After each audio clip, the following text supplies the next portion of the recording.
don't you come up and, Arlie, how did you decide to be a registered dietitian? Oh man, it's quite a history.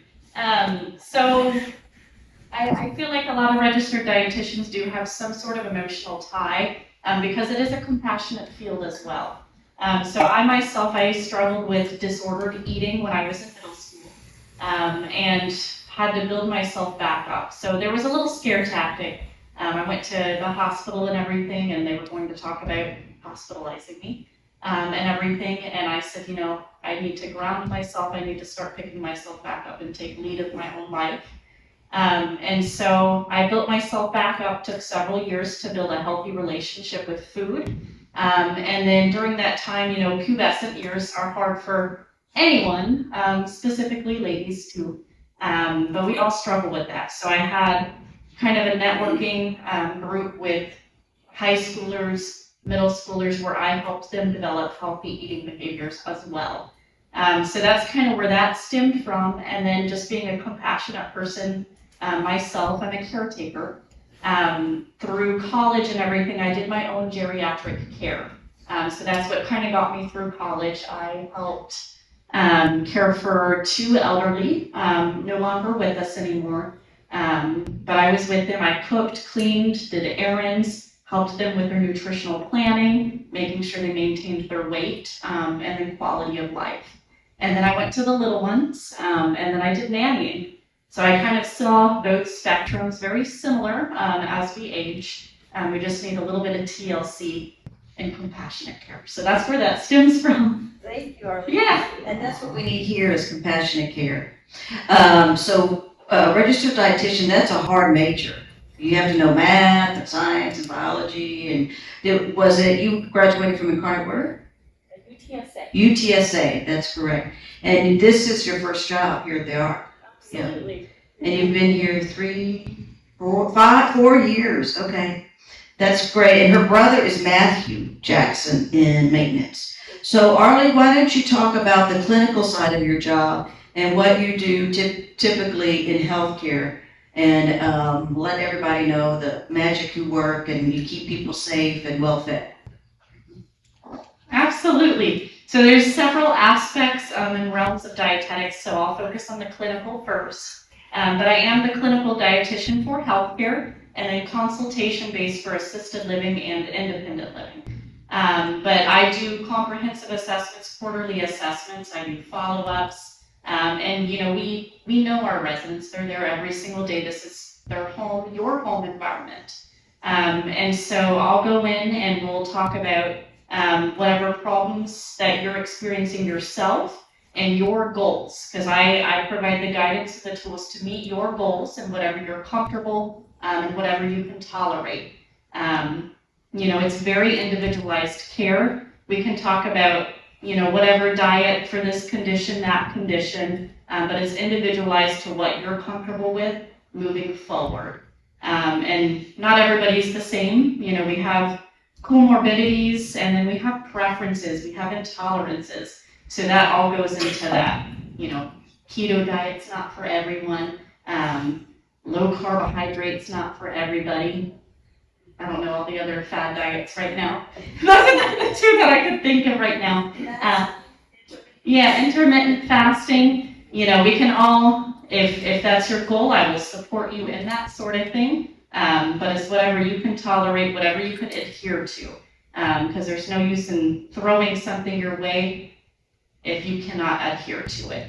And then a lot of, our nutritional quality of life is preferences as well. In healthcare and as we age, we do have a hard time with appetite and maintaining weight. So that's a lot of the individuals that I work with. And so we enjoy and eat more of the foods that we love. So I talk a lot about preferences, figuring out creative ways to get the nutrition that you need, so we can, be happy and satisfied with our nutritional goals. Hopefully that answered that. Yes, sir. So Arlie, how do we get in touch with you if we wanted to talk to you about what procedure to get through the maze to get to you? Absolutely. So my phone number is in the directory. The extension's 5253.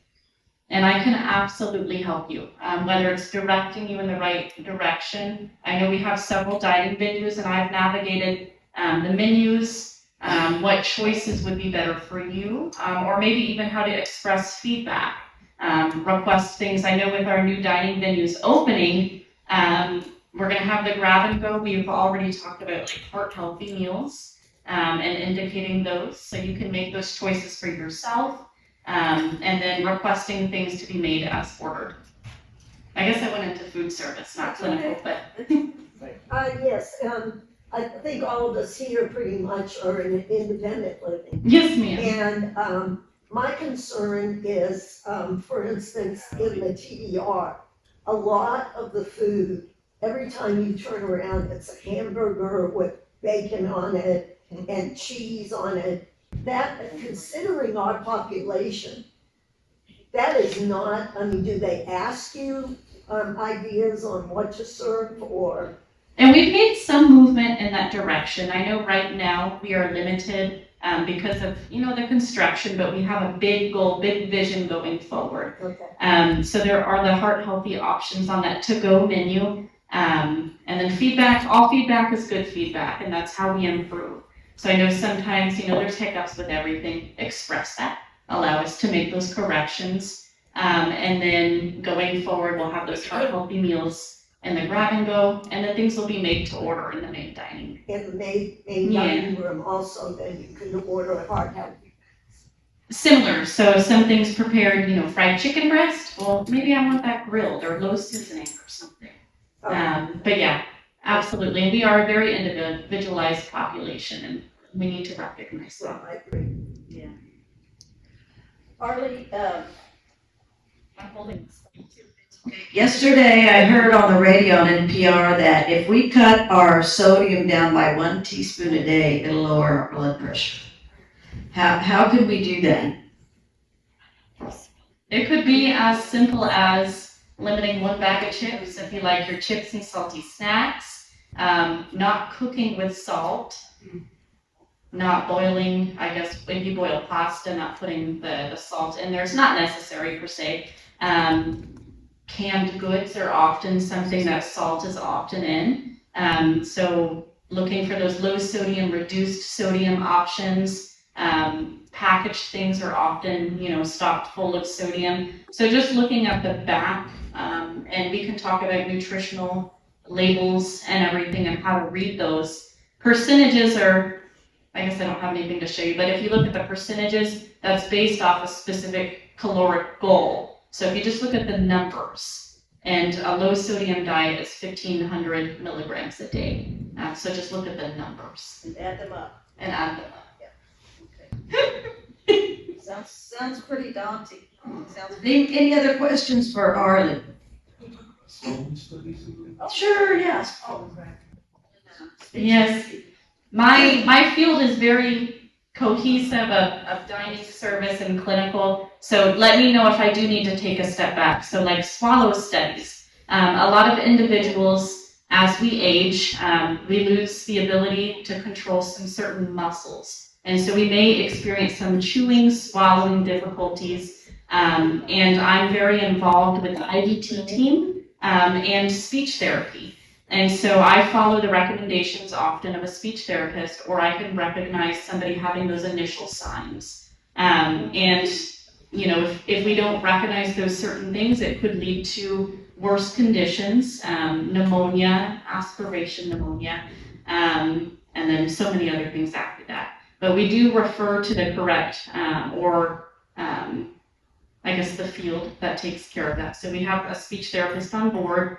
If we do think that there could be some other signs of difficulty swallowing, then we do reference to the barium swallow study. So they come out and we get a whole x-ray and vision of what's going on in your body and how to make, certain changes or modifications for that condition.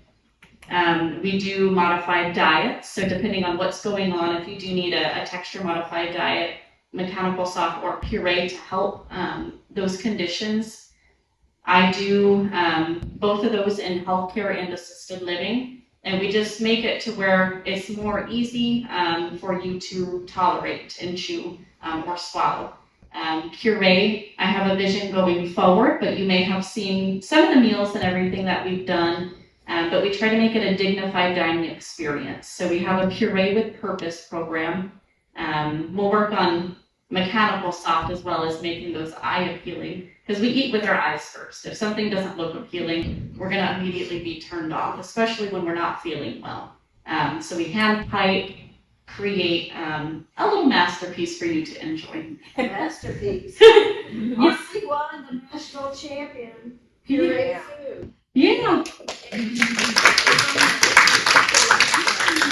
So I have my big belt, but it was an experience. So I love working hands-on with residents, doing my charting and everything. But then sometimes I need to step out and then see that the things we're doing makes a difference. And so I love getting in the kitchen and working and getting that feedback.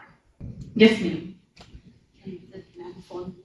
The microphone. Oh, she. Oh, yes. Sorry about that. And Suzanne and Arlie, that's what I wanted to recognize you for your national award, and that was in, I think the terminology that was used was therapeutic, what was that? Therapeutic diet. Therapeutic diet or modification, I think was the word, modifying diets for therapeutic reasons. And Arlie, right here with us, is the national award winner in that category. So we just do think that's great, and congratulations again. Thank you. All right, any other questions with either clinical dietetics, personal nutrition, dining service? All right. I just want to echo what Carol said. Not only is the national champ, but we're in a temporary situation where the food's being prepared over here and taken to healthcare, so it's not as easy as it has been in the past. And once everything reopens, it's going to be pretty incredible. And I want to thank you for elevating our special diets and therapeutic diet programs. It's pretty amazing. Thank you so much. Thank you, Arlie. And Arlie also serves as the regional registered dietitian for Morrison. So she goes to other campuses to help them prepare for survey and do all kinds of things. So she's got a big job. But she's great. Deborah, come on up. Deborah Settles is our social worker, and she's been with us 3 years? 3 years. And Deborah, tell us a little about yourself and how you got to be a social worker. Hello, everyone. I decided later in my life that it was time for me to go back to school. So I raised my family and went back to college after they were grown. My youngest child was a sophomore in high school. So I graduated from college at the age of 50. I was the oldest in all of my classes, but that was okay. And when I went to college, I started out what I thought going where I wanted to go was a UT in Austin. I went there for just one semester, and of course my family is here, so I had to drive back and forth every day, and that was, the traffic on 35 is horrific. So one semester was all that lasted, and then I transferred to Our Lady of the Lake, and that's where I graduated from. I've been doing elderly care in this setting since I graduated. I thought when I was going to school and I was doing my internship that I wanted to work with kids. I did do my internship at an elementary school, and one semester was all I could take. I loved it so much, and I loved the kids so much, but I could not separate myself from their issues and their problems. And I found myself buying clothes and food, and I just every day, I was consumed with what was happening or not happening, and I couldn't do that for the rest of my working career. So I had to not work with kids, which was sad. So when I graduated, a friend of mine was working in long-term care, and they were in need of a social worker. So I thought, well, let me check that out. I hadn't really looked into long-term care and elderly care, and it turned out to be the perfect fit. I love what I do. I love working with elderly, so it's perfect for me. Like I said, I did this later in life, and I was raising my family. My husband is retired Marine. He retired from the Marine Corps. And then we moved back home. We were predominantly based in California. And then after he retired with 100% disability, he came back home. My son is currently active duty in the Army. He is stationed in El Paso, and he is on standby with crisis that is happening around the world. So I'm not happy about that, but it is what it is. So I'm very familiar with the military families, military life. So this setting works really well for me. In healthcare, I am responsible for healthcare and the residents there, and also for the residents at Crestway and Lakeside. And predominantly, I don't work too much in those settings. The managers there are amazing and they take care of most of the residents. I don't have a whole lot to do in those, but in healthcare, I'm responsible for doing the comprehensive assessments and the quarterly assessments when we get new residents into our facility and the ones that live there permanently. I have to make sure that the code status is updated for each resident. That is whether they are full code or a DNR. And I wrote notes so that I wouldn't forget, because there's like a ton of things that I do that I don't even think about. I am responsible for discharges. When Medicare skilled patients come into the facility, I help them discharge home, whether that might mean, providing home health for them at home or ordering any equipment that they might need. I would be the person that would do that. I'm also responsible for complaints and grievances in all three of those settings, healthcare, Crestway, and Lakeside. If something should come up missing, a family has a complaint, a resident has a complaint, I handle those grievances. And I also help with the laundry issues that come up throughout the day. And I take care of hospice. When a resident is admitted into hospice, I make sure that all of that paperwork is in order and that we have what we need in our facility. I take care of admissions packets. When a resident comes into the facility, I handle the admissions paperwork. And sadly, when the resident passes in our facility, I handle funeral arrangements as well. So I take care of those. I'm responsible for making dental appointments. I'm responsible for scheduling diatrists and the eye doctor to come. So there are numerous things that I cover in the healthcare facility and anything else that might come up throughout the day that requires my assistance. Kind of a catch-all for whatever is needed at the time. What's the most unusual situation you've come across? Oh my goodness, unusual. There have been a number of them. I will say this, when I got out of college and that friend asked me to come and interview, it was at a long-term care facility here in San Antonio, but on the south side of town. So being naive is a good thing because I had no idea what I was going into. So at this facility, that was the best university that I could have had, being a brand new social worker and not knowing anything. That facility had every possible scenario, things I never even thought possible. One day we had a resident check in. He was an arsonist and we didn't realize it, but he was calling in bomb threats to high schools here in San Antonio.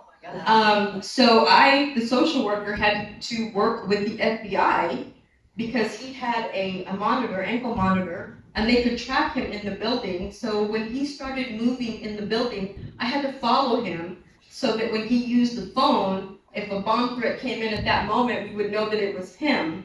So it was quite interesting to work with the FBI. I had no idea that would be part of my job description. There was a time when I had to work with the Texas Rangers because we had a skilled resident come in and he was selling drugs from his wheelchair. So it's been fascinating, and the things I had no idea that would have been possible. But so when I say that literally I can do just about anything that comes up at any time, that is exactly what everything falls usually to me, and then we distribute from there. Well, and here at the Ark, about a month ago, a staff member found a hand grenade in somebody's room. And assisted living. In assisted living. So, of course, we freaked out. We didn't know what to do. And we called security and determined that it was a toy. Oh, So it was a display, so Yeah. it wasn't active, but we didn't know that at the time. Yeah.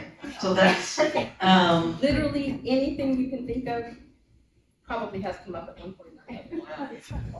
yes. Yes. are you as a social worker part of the team, or is there a team to assess people for the need to transition? Usually, yes. The IDT team, the interdisciplinary team, the You need to team. turn off. Maybe I, It's oh, great. touched it. There we go. Okay, yes, I am part of the interdisciplinary team when we have those conversations. The interdisciplinary team consists of nursing, therapy, Arlie from dietary, myself, and we are all part of the same team that help determine what is the next best step for the resident and patient at the time. The resident services is involved in that. Absolutely, yes, if it's from independent living, yes. Yes, sir. Deborah, what is your role in care plans, scheduling them, attendance at them, completing them for the government when they come and do the inspections about care? We have, for long-term care residents, if a patient is a long-term care resident in healthcare, they will have a care plan every 3 months, quarterly. And I was responsible for scheduling those appointments with family members or with the patient. It just recently changed, and our new office assistant will be making those appointments for care plans. We've changed the schedule just a little bit. We're going to do all of our care plans and all of our family meetings on Wednesdays. That will be the day that we designate to meet with family, meet with patients and things like that. So it'll be on Wednesday. But all of those, and of course, if a family member or if a resident wants to have a meeting before the 3 months or something is coming up, an issue, there's a concern, we can absolutely have a meeting anytime, any day. But to schedule a care plan with a family member, it's on a Wednesday, quarterly. And if you are a resident that comes into healthcare for skilled services, the ID team will meet with you within the first 3 to 5 days so that you meet all of us at one time. We want to talk with you, we want to talk with your family, we want to understand what is happening, what happened to bring you to our facility, and what the goal is in leaving our facility. So that will happen. And then we, being there for skilled services, we'll meet with you again when it's time to discharge home, if you need any equipment, if you need home health, and all of those things. And something we've started is we try to meet with the families even before they admit. So we call talk to the family members, see what happened, what the deal is, what their goals are, so they know they are aware of we're aware of their expectations, and they know what's going to happen once they admit to the facility. Yes. Although with care plan, I don't think it's required for assisted living, do you help in setting goals and that sort of thing in assisted living so that they know where they're going? Yes, if, like you said, it's not required in assisted living, but if a family member wants a care plan, we can definitely schedule it, and the same IDT team will be there. It will be the manager from the assisted living, Arlie will be there, I will be there, depending on what's going on. But yes, definitely, it can be done at the assisted living level. So you handle the discharges, but the admissions would come through the nursing department or the minimum data set that you work with initially? Are you talking about healthcare, in healthcare? Yes, I mean, when we get an admission into healthcare, it's all of us. It's all of us handling our sections of that admission. It's nursing handling their section, therapy, doing the assessments for theirs, Arlie doing the assessments for dietary, myself, meeting with the families and understanding what is the goal, the expectation, and the discharge plan. So it's the team when we get in an admission in healthcare. But you serve as the lead in care plan? Correct. Thank you. Yes. Well, and to clarify, in assisted living, they have what they call service plans. And so generally, the nursing staff does those along with the manager. And then the IET team becomes involved if there's extra, some delicate issues or things that we need to assist with in assisted living. Thank you. May I just ask a quick question? Sure. The care plan, you said it's quarterly. You said the care plan is quarterly, is that the industry standard quarterly for those? For long term. Okay, Long term. Yeah. Okay. Long-term residents, yes. Or in a change of condition. So anytime the MDS changes, then we have to have a care plan to update what we're doing with the resident. For example, if a resident, is admitted into hospice. That's a change in condition, so we would have a care plan with the family. But you can also, the family can also request. Absolutely. At any time, the family can request a meeting if they're in healthcare. Yes. In the past, you may have already discussed hospice versus palliative care. I didn't attend that part. Could you repeat whatever's been said about that? Well, we did not discuss the difference. I did. Oh, okay. We have, so hospice is a certified agency, Medicare certified agency that comes in and provides services to the resident, no matter where you live. So Medicare pays them a certain bucket of money a month to provide nursing services, chaplain services, social work services, personal care, and they will pay for medications associated with the terminal diagnosis. They will also bring supplies in. So it is a benefit that's provided by Medicare. It's very helpful. In healthcare, it helps us treat the resident more holistically because we have an RN coming in to manage and to order the pain meds and the anti-anxiety medications that are very common when someone's on hospice. Palliative care is just an approach. So some people don't believe in hospice or had bad experiences. So we can work with the attending physician and work out a care plan that has quality of life as its goal and not curative. And that may mean stopping some medications, that may mean, maybe a diabetic is suffering. We might just give them cake and pie and whatever they want to eat. So it's a whole different approach, and we do have folks that are on a palliative care approach. And then we have many folks that are on hospice, and we contract with a dozen hospice agencies. And then in assisted living, we have a few folks on hospice as well. Can you be on hospice and independent living? Yes. Yes. Yeah, you could be on, anywhere you live, you could be on hospice. Yeah, I just had a question about if you have,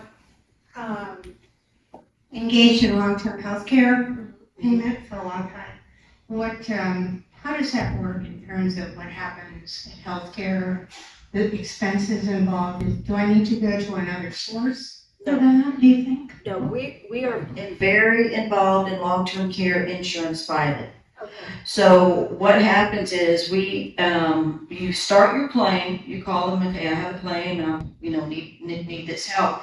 And then healthcare and finance, we work together to file your claims. And we actually send them in healthcare. So we probably have 25 or so on long-term care insurance. So we submit all the claims, they mail you the check, and then you pay the ARC.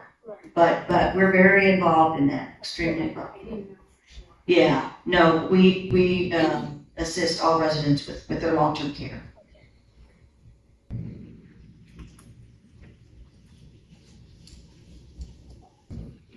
I'll give you steps. In assisted living, how much nursing representative are there? I mean, is it daily, does healthcare nursing staff have any supervision in assisted living? Because some people who are in assisted living are in the best of health. That's correct, and many are aging in place in assisted living. But we have nursing presence 24 hours, so that they're LVNs. And then ultimately, if there's an issue, FAE or DON, the RN, is the supervises. So if it's something that, needs to go up and someone with an RN degree, then that will elevate that issue to FAE.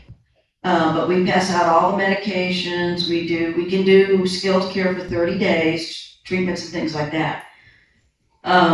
treatments, so we have people with colostomies and urostomies and all that, and some have to be self-managed, and some, we supervise the colostomy or the urostomy, in terms of those things, but there is a limit to what we can do. Many residents utilize home health. Yeah, there is, we can't go beyond a certain scope in that setting. But we try to bring in resources that will assist you to remain in that level of care.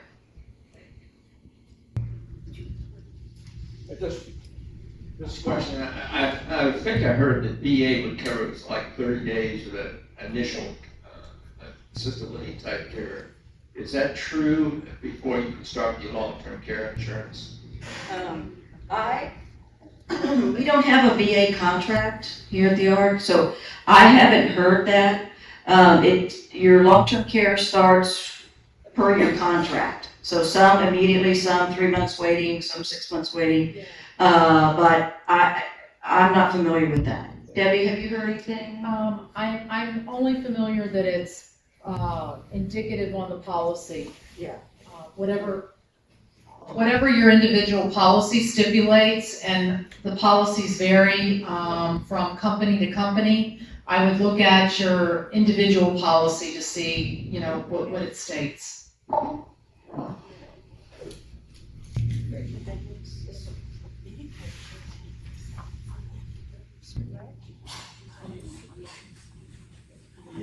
Yes, sir. On that long-term care waiting period, how is that start date established? The start date is established by when you need care. So it could be a hospitalization, or maybe you're at home and you can't tie your shoes or make your food or take your medicines. That is when the start date is, when you lose your ability to take care of yourself. And it's documented, Suzanne, I think some of those policies have ADL triggers too. Yes. Yeah, ADL triggers. So generally it's a loss of 2 or more activities of daily living. So if you're unable to, as I said, you don't have a clue what your medicines are, and you're unable to dress yourself or bathe yourself, things of that nature. If you have 2 of those indications, then you should be able to file for your long-term care. But it depends on your policies. Yeah, depends on the policy. But, and they are scrutinizing more than they have in the past. Of course they are. So, we do and there will be, generally there's an interview. So they'll call you and interview you, and we've done that a couple of times for residents that didn't have family members, so we'll help out with the interview so that, they can qualify. Person can qualify. Deborah, thank you. Your son is in our thoughts and prayers, as you are. Okay. Now the fun stuff. So Grace and Andrea are the activities directors in healthcare. Andrea does memory care, and Grace does healthcare and Expressway. So let's start with Andrea. Andrea is a dance therapist. And tell us a little bit about your background. Good morning, everybody.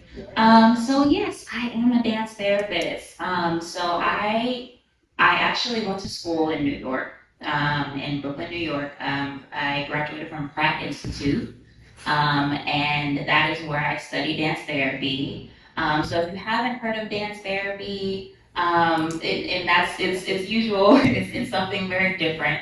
But a lot of people have probably heard of maybe music therapy or art therapy, drama therapy. So dance therapy is just kind of like a part of that whole creative therapy umbrella.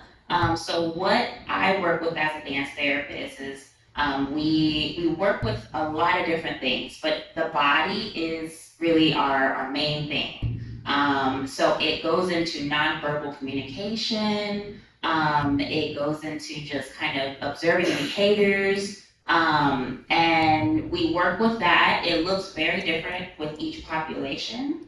So as a dance therapist, we work with the elderly, we work with children on the spectrum, we work with, in hospital settings. So it does look very different, but after I graduated, my first internship, sorry, not after I graduated, it was during my program, my first internship was at a day center in the Bronx, and it was working with the elderly. And I didn't really have I really wanted to work with kids on the spectrum, but when I had my experience at this internship, I fell in love. I was like, okay, I want to work with the elderly.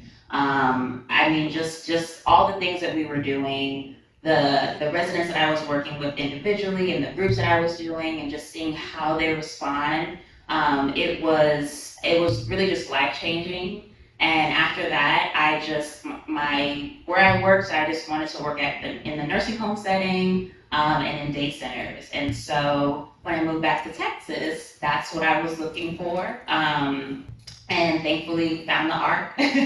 And so in memory care, what I focus on with the residents is it turns into a lot of different things. We do a dance movement therapy group once a week. And we use a lot of props, and we sing, and we dance, and we engage with each other, and it's a lot of fun. The residents really, really love it. Music is a big thing as well. So especially in memory care, the residents just immediately respond when they hear certain songs, and they go back in time. And adding in the movement and the dancing and the singing is just, it's amazing just to witness it. And so that's kind of my whole, I really, becoming a dance therapist, I had a dance background for a really long time, but I actually, I have scoliosis. So I actually had the surgery for that. And it was a major surgery, and so after that, I realized, okay, well, I can't go professional. I have to kind of change my whole plan. And that is when I started to look into how do I still pursue this career of mine of just incorporating dance, but also kind of helping people in a certain way. And, I have that kind of connection too, of just having that feeling of kind of not being able to move in certain ways. And I've had to kind of go through it myself as well. And so that's kind of how I got into dance therapy. So, and it's really rewarding to see it in memory care specifically. So. Can you teach me to line dance? Probably not. Andrea, talk about a little bit of the dance therapy you've done with staff. Oh, yes, of course. So we had an in-service about 2 or 3 months ago. I was partnering with Enrique, and we were talking about it. And I did have an in-service with staff members in healthcare. And I had a presentation, and I just went over my background and how I, got into dance therapy and what I do with the residents in memory care. And we also had a whole dance movement therapy group as well. And it was really great just to kind of get the information out and have people experience it. I did a mock group as well, just to show the staff what a dance therapy group looks like in memory care and the things that we're doing. And it's always a lot of fun. It just, it looks very different in each group. Sometimes we're doing, kind of just exercise movements, and it turns into, well, now we're singing, and we're shouting, and we have our scarves, and so we did that, and it was a great experience just to have the staff involved as well. Team building. Yes. Yeah. So they, The residents really respond to Andrea, and she can, if you come to healthcare, you'll be doing things you never imagined you would do. So just keep that in mind. So Andrea, thank you. Are there any questions for Andrea? Okay, Grace, thank you. Grace is a recreation therapist, so she's a clinician too, as is Andrea. So I've been doing this for a long time, and activities are really important, and they are part of the interdisciplinary group. So I think it's important that they have this background, they have this education, and they have the ability to analyze and to meet everybody's needs with a wealth of information from their degrees and their experiences in college. So Grace, tell us a little bit about yourself. Hello, good morning. But my name's Grace. I am a recreational therapist. I went to Texas State University over in San Marcos, and I graduated about a year ago in December. So still very new, and I got my certification in January. And so with recreational therapy, what it is a 4-year undergraduate bachelor's degree, and then a whole internship like Andrea did. It's about 500 plus hours, and I worked in a residential facility with adults with IDD, so intellectual and developmental disabilities. And a recreational therapist can work in any setting, really. Hospital, prison system, long-term care, anywhere really. The VA, absolutely. And so for me, the way I got into recreational therapy is I went into college as a nursing major, and I barely passed biology. So that did not work out. And I was just like, I don't know what I want to do. I wasn't, what's my plan? That plan's not going to work. So for me personally, along with everybody else, we have a personal tie to what we do. So for me, I was born with spina bifida. And so, it's a little thing. And so, growing up, I'm the youngest of 4. And so I had all my older sisters doing all these great things. And I was just like, I don't know what I want to do. I don't know what I can do, right? Just because growing up with a disability, it's a learning process every day for your whole life. And I was very unhealthy, and I didn't, have any plans. And after nursing fell through, and my older sister was saying, I have a friend who's a recreational therapist, why don't you try it out? And I said, all right. So I took the intro class and I fell in love with it. And, taking that class made me realize that the things that I do day to day, I started CrossFit in high school, and CrossFit was my recreational therapy. I didn't even know it until I started learning about what recreational therapy was. And so that's kind of how I got into it, and it's just amazing, and I love it so much. Yeah. So what are some of the,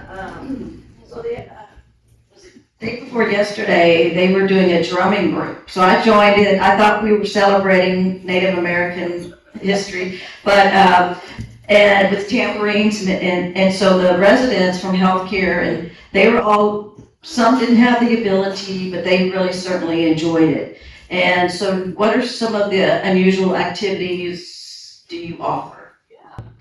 So with recreational therapy, the whole basis of our field surrounds around these 5 domains, and it's physical, social, cognitive, spiritual, emotional.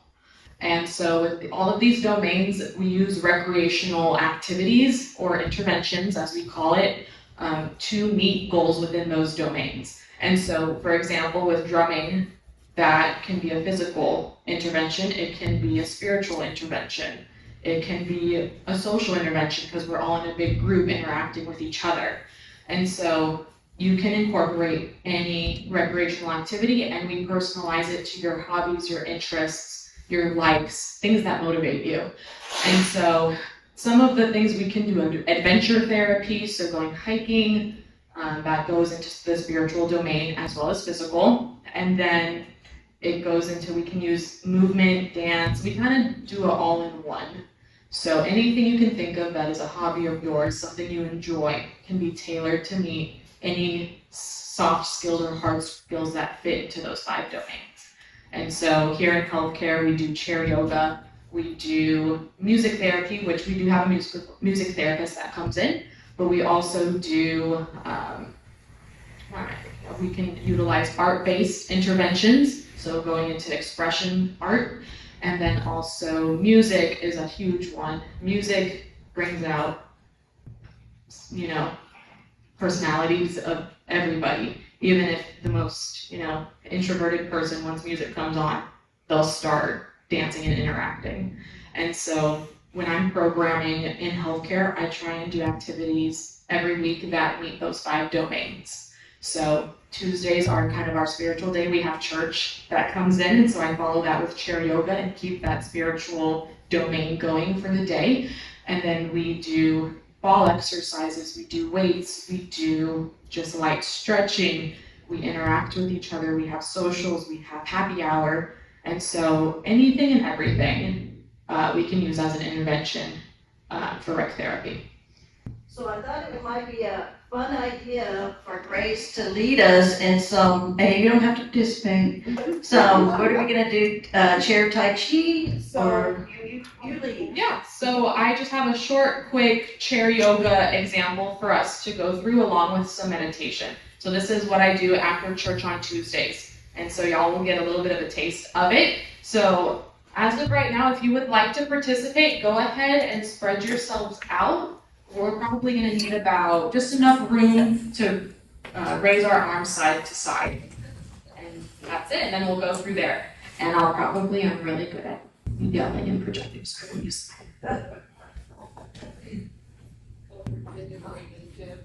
Alrighty. I'll hang it too. Okay. Alrighty, so I'm gonna grab this. And of course, we're gonna listen to some music while we do it. Because music is the best. So let me go ahead and get my music connected.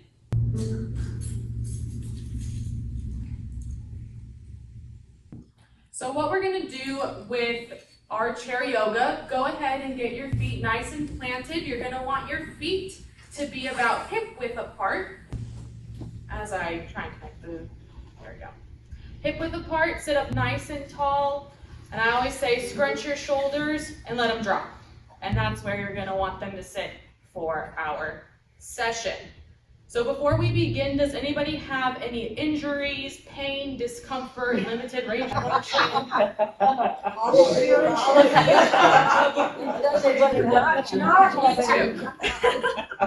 Me too. But that's okay, I'm here to provide those modifications. So what we're gonna do is go ahead and just take a deep breath in and make it loud. Hold it and then just let it go. And feel free to be as loud as you want. This is a safe space, this is your space.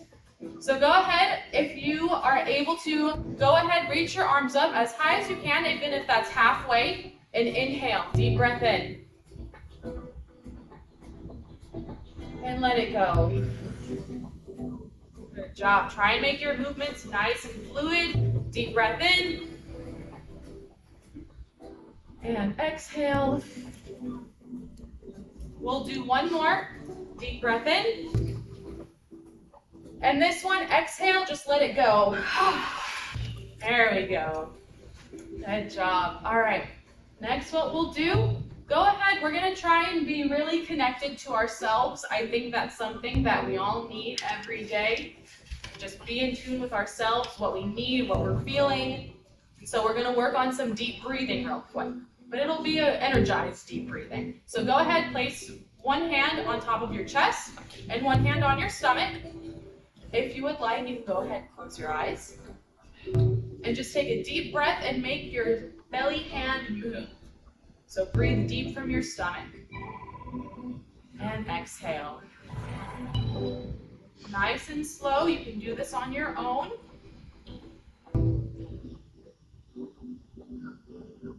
Just really try and see what it feels like to breathe from that deep spot in your core.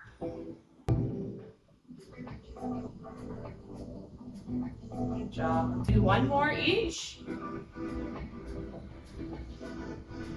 And exhale. Good job. All right, when you're ready, you can join the rest of the group. Let your hands down. So, just a collective, how are we feeling today? Is anybody tired, stressed, anxious, all of the above? All of the above? And that's okay. So whatever you're feeling today through our very short practice, go ahead and think of a mantra that you just want to have with you for our practice. Anything that you need to hear or tell yourself, anything at all. There's no right answers. And try and set a goal for this session, whether that's try and just do the best you can, hold a pose for a little longer than you feel you might be able to, or just work on your breathing. So just think about what that would look like for you. And once you have it, we'll go ahead and get started. So with this, we're going to start with a bit of a concentration. We're going to hit the domains of spirituality today, and we're going to try and reduce our anxiety if you may have anxiety, and I'm going to teach you guys a coping technique through breathing. So what I want for you to do, pick a hand, any hand, and put it out in front of you. And what we're going to do, take your other hand, pointer finger, and we're going to trace our hand and breathe while we do it. So for example, when you go up your finger, you breathe in, and you exhale on the way down. Inhale up, and exhale down. Inhale up, and exhale down. And then just repeat that pattern a couple times around your hand. And you can repeat it one more time. And try and go very slowly.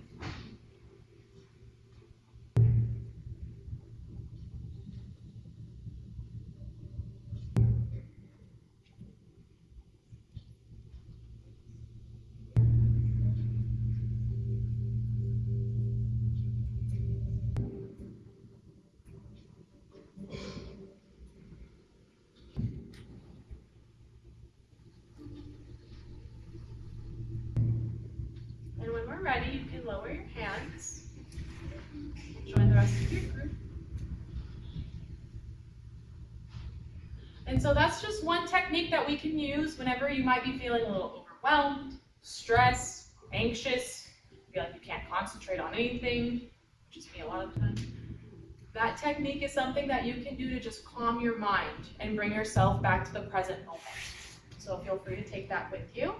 And so what we'll do is we'll go through a few yoga poses with modifications as necessary. I'll be observing the group and just giving some verbal cues with anything that I might see.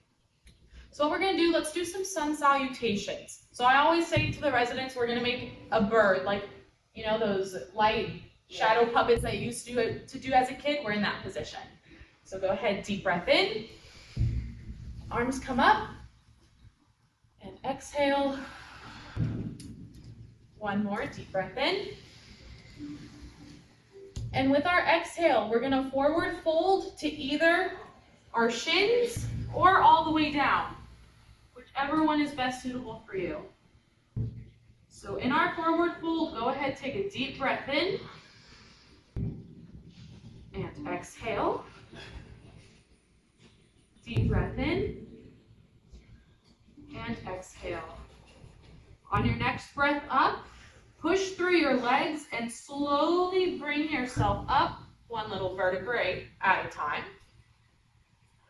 We'll be back in our starting position.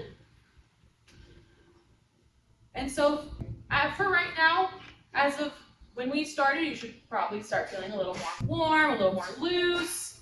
So let's go ahead, we'll widen our feet to about hip width, a little outside hip width. And feel free to adjust as necessary, whatever is a comfortable position for you. We're going to go into a warrior pose. So a little bit more of an active pose. We're going to use our muscles a bit.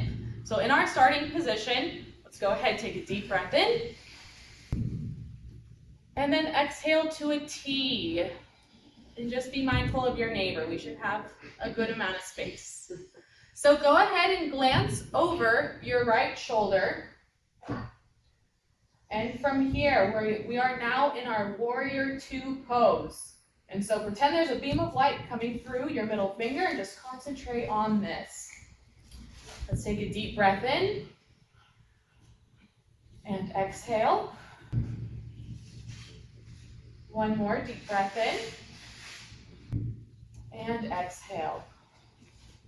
Go ahead, flip your right hand over and take a deep breath in. You're kind of gonna teeter-totter. So your right hand's gonna tilt up, left hand's gonna come down for our reverse warrior. So you should feel a stretch in your right side or whichever side of the arm is up. Let's take a deep breath in and return back to our reverse warrior. Go ahead, switch sides. You're gonna glance over your left shoulder and take a deep breath in here in warrior two. And exhale. Go ahead, flip that left hand over. And same thing, opposite side. Go ahead, reverse your warrior. Let's take a deep breath in. And exhale. Good job. Next breath in, go ahead, return back to center. Deep breath, arms come up. And exhale, forward fold. Let's take a deep breath in here. And with your exhale, open your mouth and pretend you're fogging up a window. There we go. Take one more deep breath in. And exhale. Good job. Go ahead, push through your legs and bring yourself up slowly, one little vertebrae at a time. Let's go ahead, we'll take a cleansing breath together. Deep breath in. And just sigh it out, let the stress go. Good job. Alrighty, friends. So what we're gonna do is we're gonna wind down and close out our session together. So going back to our breathing, we're going to take a second and remember our mantra from the beginning of our session. Go ahead and reflect on that. Did you complete what you wanted to do during our session today? If it's an attainable goal here in the moment. Is it something that you want to pass on for the rest of your day? Is it something you want to give to someone else? Just kind of hold that with you and take that with you throughout the rest of your day. And if you're ever feeling stressed, reflect back on our session, our coping skill that we learned today, and just utilize that whenever you feel is necessary. So with our last pose, go ahead, bring your hands up into a prayer. And I invite you to close your eyes if that feels safe and comfortable for you. Well, let's just take a deep breath in. And exhale.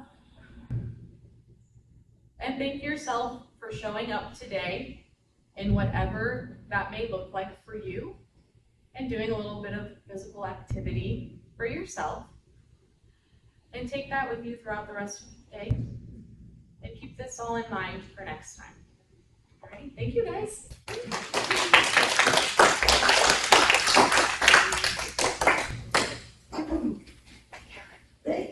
Thank you. You can see that we have a wonderful team in healthcare, and it's just not all about nursing.